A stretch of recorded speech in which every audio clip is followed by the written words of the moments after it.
Good afternoon, folks, and thanks for coming back after lunch. Okay, the next 10, 15 minutes or so, I'm going to give you a bit of a flavour of what we've been up to in Scotland and probably more importantly, where we are on a journey at the present time. And then towards the end, we've got a little hub in the hall there, so if anybody's got any questions following this, then please come along and see me. I'm there tonight and all day tomorrow. So, anyway, sets us slightly apart from other organisations that are here today. I've got a slightly bigger Lego set than Jim. We cover every mode across Scotland, so the connectivity of the Western Isle ferries, the Northern Isle ferries, our road and rail network, our 5 airports, our canal system, and everything in between. So it's great when it runs and it runs smoothly, not so great when it's not going so well. But that's Transport Scotland. And just breaking it down into a couple of figures and facts that you might want to take away. So quite a compact organisation, 600 of us, budget about 2.4 billion, roughly split $1 billion revenue and $1 billion on capital. And some of the interesting facts there that talk about the kind of things that we move across on our networks. And I guess the surprising one, or maybe not for everybody in the audience, is bus. 1,000 million in the 60s, way down to 388 now, and I'll come back to that later on. It's quite a difficult reflection at the minute that we've got the mode that moves the most, 75% across our network, and yet continues to be in decline. So I think that's got a role to play in where we're going next. And when I was here back 3 years ago, so it's 2016 since I've stood up here before, it was very much in the decade of delivery for us in Scotland, and a very ambitious kind of plan that we had, which was connect up our cities, electrify our rail network, new ferries in the fleet to connect up the islands with the mainland, and push on at pace. So £20 billion invested, 8 billion in rail, 7 billion in roads, and the remainder in other modes. So it was a fairly ambitious plan back then, and we're well through it now. In fact, we're probably at the tail end of it. So what have we delivered? So we've delivered this is the M8, M73, M74 scheme, which connected up the Glasgow box, made a significant difference to journey times from the east to the west and from Scotland to the south. About 20 minutes journey time savings for businesses. We also delivered the £750 million Aberdeen West to Peripheral Road, which again bypasses Aberdeen, takes a significant amount of the traffic out of Aberdeen, and journey time savings of up to 50%, so huge difference for the northeast of Scotland. And indeed the Queensferry crossing, so a replacement for the old bridge, which needed some TLC, 1.35 billion, delivered £250 million under budget, and only 10 weeks late on a 6-year contract. So we've actually done fairly well in terms of plugging off some of the gaps in that original infrastructure plan, particularly around roads. But it's not just about the roads. So we also finished Control Period 5, and the focus on Control Period 5 was all around electrification and kind of strengthening the network. So we've now electrified between Edinburgh and Glasgow, Stirling, Dunblane, Alloa, the Shotts line.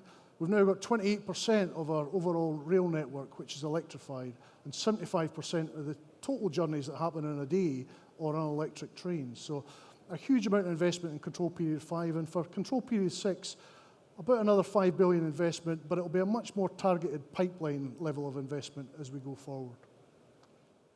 But now it was time to pivot. So that was a kind of really strong amount of delivery that we were undertaking around road and rail and canals and ferries. But over the last 12 to 18 months, we've been looking at, well, what's the future look like? What is our strategy for Scotland going to look like in terms of transport? And no surprise that it's an inclusive, accessible, and sustainable transport system that promotes fairness, prosperity, and well-being. That's really at the heart of what we're trying to achieve with the transport system. So we've been out to consultation. Consultation closed 23rd of October. We built this national transport strategy in a really collaborative way, very collegiate, probably the best piece of work that I've ever been involved with. 3,000 people involved with the development of this study, the strategy, 60 different bodies, 80 different touchpoint groups to get that document into a place where we could then go out for consultation. And we've received 500 responses to that consultation, which to a great degree is testament to the amount of work that's gone into the original drafting of the document. And at its core, and it's no mistake that at the top there, it promotes equality and takes climate action. At its core is our wish to make sure that transport plays its full part in a fairer society in Scotland. So we've got to make sure that whatever the next set of interventions are, they are interventions that make sure that transport poverty is reduced, that there is a fairness to try and make sure that everybody has access to both the labour market and services that they wish to access, but also at the same time bearing down on what is the biggest challenge that faces us all in this room and beyond.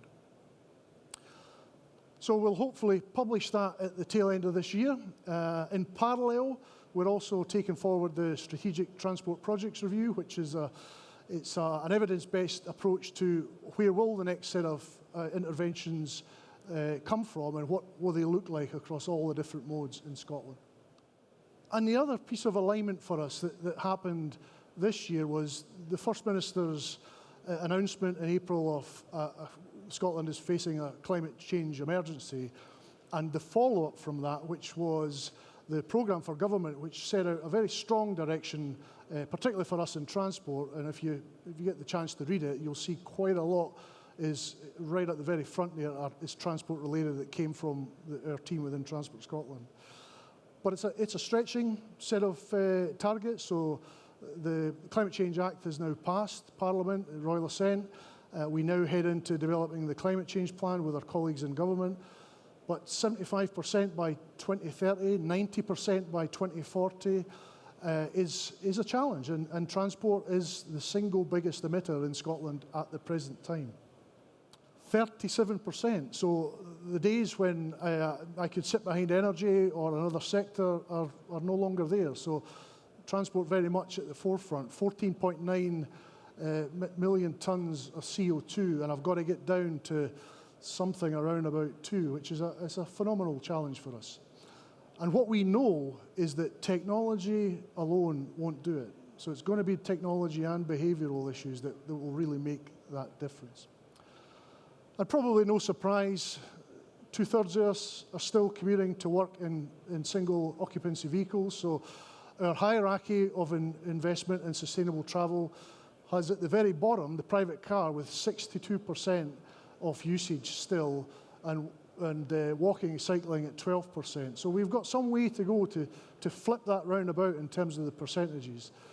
And one thing I was saying to Richard, what we've noticed over the last little while is, as we've moved towards a more click society, we all like our product just in time, then that increase in small vans is starting to come through. So vans and private car and HGVs are the single biggest issue that we've got to face. So in the strategy, we have maintained our investment hierarchy. So there were 3 elements to that, which was at the very heart of it, maintain and safely operate our networks. Secondly, look to see where we can improve those networks, try and get a little bit more out of them. And then thirdly, look at targeted investment. But we've added a new one, which is reduces the need to travel unsustainably. So any new investment that's going to flow through in Scotland will need to reach that bar first and foremost. And I think that's a very strong signal of our approach in Transport Scotland to try and really make a difference and get those percentages turning in a different direction. So what are we going to do? Well, some quite bold things that we're taking forward, and the first one there was out of a thought process that I had over a period of time with our Highlands and Islands airport system, looking at it and thinking, this is ripe for decarbonisation, to make it carbon neutral in a very short period of time. Short hop flights. So we know there are manufacturers out there just now. In fact, there's one going to be going to Orkney testing an electric plane, and Avinor are in the same space in Norway. So it's right to look at both the airside operations, but also the flights themselves. So So we're going to push quite hard with industry, with HILE, as it's Scottish Minister owned, to try and decarbonise the operation, but also importantly, look to decarbonise those inter-Scotland flights. We're also going to push on the rail network. So by 2035, we will hopefully have a zero-emission railway network. As I said, 28% electrified just now. That's not going to be appropriate on the West Highland line or the Far North line. So we're engaging now with manufacturers on hydrogen trains. We've tested a battery train. So we're quite keen to get a really good mix of energy and propulsion systems to fully decarbonise the rail fleet. And of course, we stick to the very first one we've had for some time, which is to remove the need for diesel and petrol cars by 2032. But probably more importantly, within the public sector, which is within our gift, and certainly through procurement, move them on a lot quicker by 2025.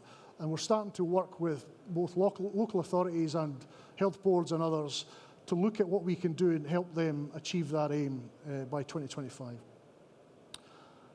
But the last one that I'm probably most excited about is £500 million worth of investment in bus infrastructure to try and help give a time advantage to a system that I think has a significant part to play in our challenges.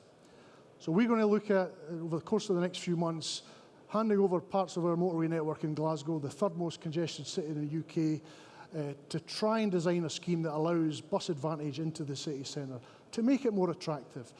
So the cycle of decline that we see in bus, hopefully, will be the cycle of reform for bus as we get an improved service, that revenue drives up, the operating costs come down, and we start to really see that get back to the heady days of where we were in the 60s.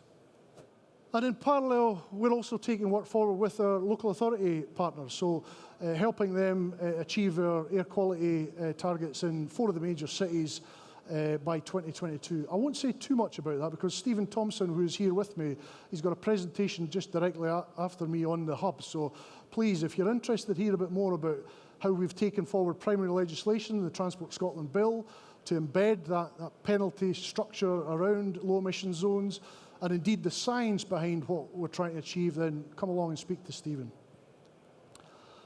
But it's not just about cars, and our Cabinet Secretary, Mr Matheson, got a social justice background. He was very keen to make sure that we both allow the electric fleet availability to not just those that can afford it. So we're starting to work with housing associations and other organisations to make sure that there are car clubs with carbon zero fleets available so that we can really start to spread this.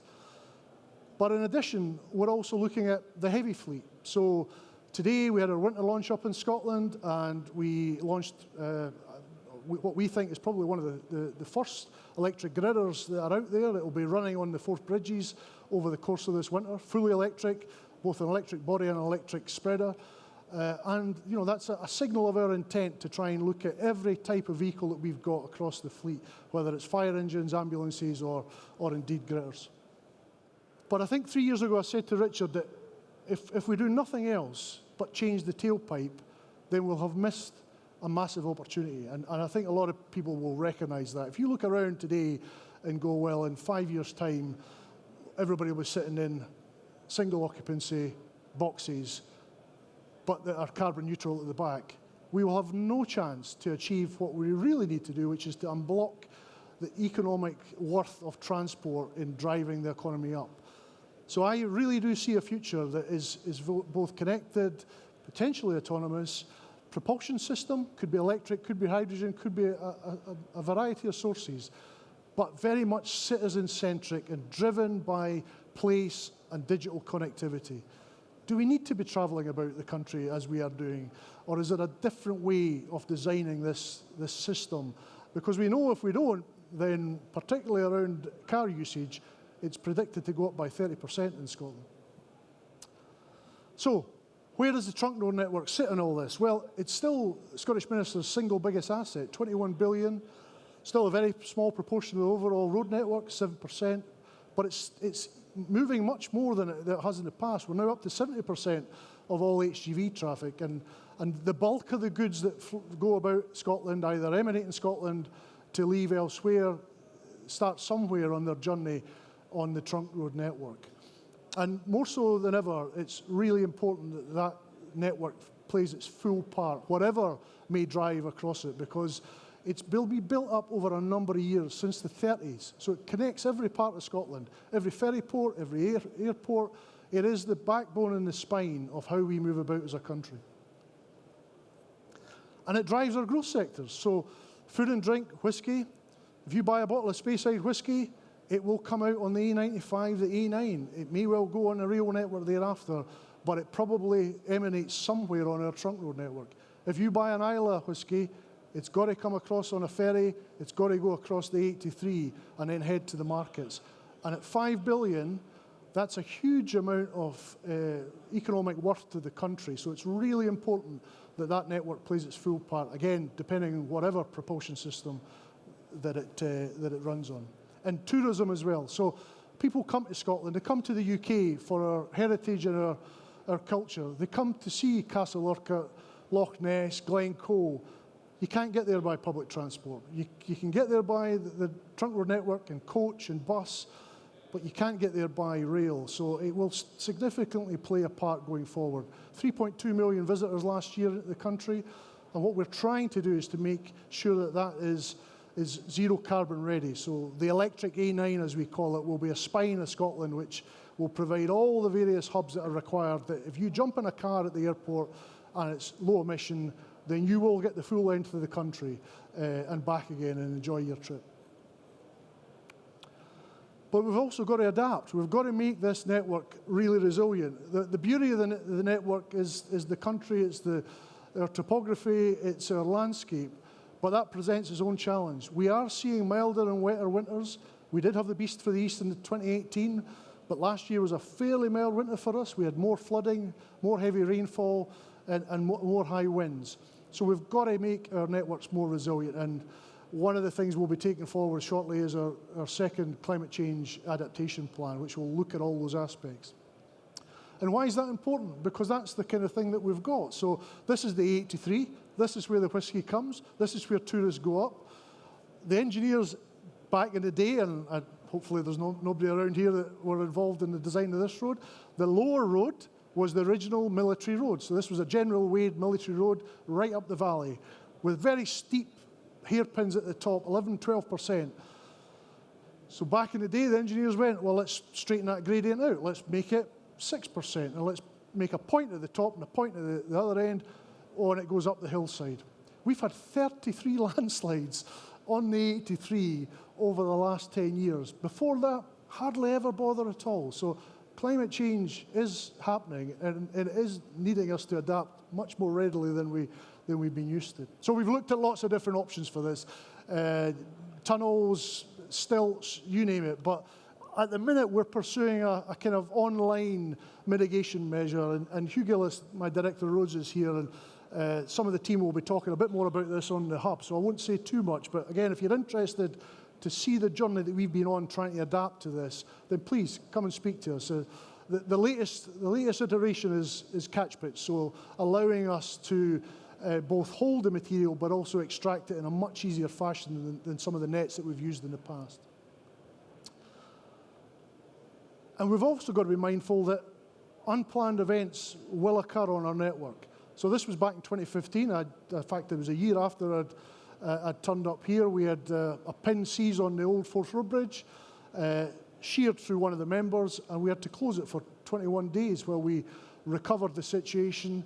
But in that time, the cost to the Scottish economy was enormous. The diversion was huge. It took a huge amount of effort to work with both private citizens and businesses to ensure that we could adapt and deal with something of that nature. And I think it brings home to you that this network that we have, the length, the scale of it, and the breadth of the challenge means that you've always got to keep an eye on both the climate change aspects but also unplanned incidents. And we're also starting to turn our mind to using it more of a test bed. So this is a bit of a taster of some of the work that we've got on the CAV Forth project. So autonomous buses running across the Forth 14-mile corridor, fully autonomous buses. fare-paying passengers, which will go live in the summer next year. And there's another talk on the hub later on tomorrow, I think it is actually, if you want to come along and hear a bit more about that. But that's a really exciting collaborative project where we have worked with a range of partners to really see whether or not we can use our trunk road network in a slightly different way. And I'm excited about more opportunities. And when we're out in the World Roads Association Congress in Abu Dhabi, it was about making those connections with other organizations and companies that are keen to try and explore what the art of the possible is, because we have a lot of different challenges, both rural, inter-island and urban. And it's also about capitalizing for us on the asset. So the asset as a static asset is powerful enough, but when you've got 3 bridges that are built in 3 different centuries in the location that it's in, then I think that's really important that you start to look at that in a slightly different way. So we're looking at an experiential element to these, so very much like the Sydney Harbour Opera Bridge, a visitor centre. We've got work underway just now. Hugh chairs the Fourth Bridges Forum. It's now got its own logo, its own branding, and indeed its own tartan. So if anybody has seen me walking about with a tartan tie, then this is the Fourth Bridges tartan, the 3 colours symbolising the 3 different colours of the bridges. But we think that's quite unique anywhere in the world, UNESCO World Heritage Site included. So what we're keen to do is capitalise on that, because if you look in the top left-hand corner, you'll see a number of cruise ships, and that's a really important part of the Scottish economy. So we're keen to make sure that we can capitalise on that. And then lastly, from me, the transport system also plays a huge part in making sure that these major events that we've managed to secure over the last wee while run really successful. So whether that's Ryder Cup, Commonwealth Games, the more recent one, Solheim Cup back in Gleneagles, UCI 2023, when it comes up, will be the first UCI event holding 13 world championships all in one country. So for cycling, that's massive, and it's across the whole of Scotland. So we'll have downhill at Fort William, we'll have cross-country down at Glentrace, track in Glasgow, and everything else in between. So quite a big challenge for us. And then the last big event that we are looking forward to next year is COP26 in Glasgow.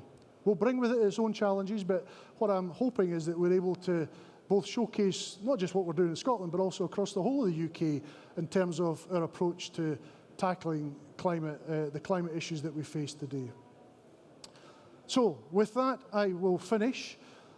If there are any questions, as I said to Richard, I'm more than happy to answer them either one-to-one on the hub. I'm here all afternoon and this evening and indeed into tomorrow. So please, anything you want to ask me, come along and have a chat. And if you've got a great business idea, or indeed you're looking to come and work in Scotland, we've got lots of opportunities in Transport Scotland. Thank you.